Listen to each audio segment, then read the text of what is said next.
আসসালামু আলাইকুম প্রিয় দর্শক। তো অনেকজনে বলে যে শাপলা ফুলের বেড কিভাবে খাইতে হয়, এই যে দেখাই আপনাদেরকে। এই যে দেখেন, আমি কিন্তু তুলছি, আরও কিন্তু নৌকা তুলছি। তো এটা আমি পরিষ্কার করবো, আপনাদেরকে দেখাই কিভাবে খাইতে হয়। আমি আপনাদেরকে দেখাইতেছি।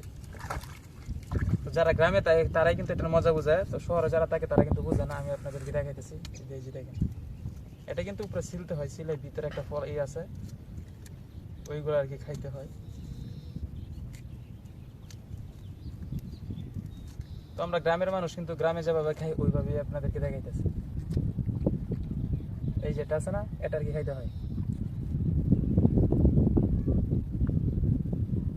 সেই স্বাদ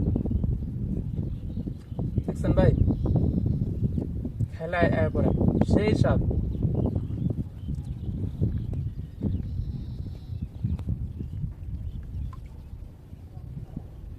ভাই আমি বেশি খাইতে পারি না, তার জন্য ভাই। কিন্তু এগুলো যারা গ্রামে থাকে তারাই বুঝবে। যদি আপনারাও খাইতে চান তাহলে অবশ্যই আশা করবেন। এই যে দেখেন, আপনাদের জন্য আমি তুলে রাখছি। এই যে দেখেন, তুলে রাখছি, অবশ্যই আশা করবেন। এগুলো কিন্তু পরিষ্কার করে পরে খাইতে হইব, বুঝছেন। আশা করেন আপনাদের জন্য দাওয়াত।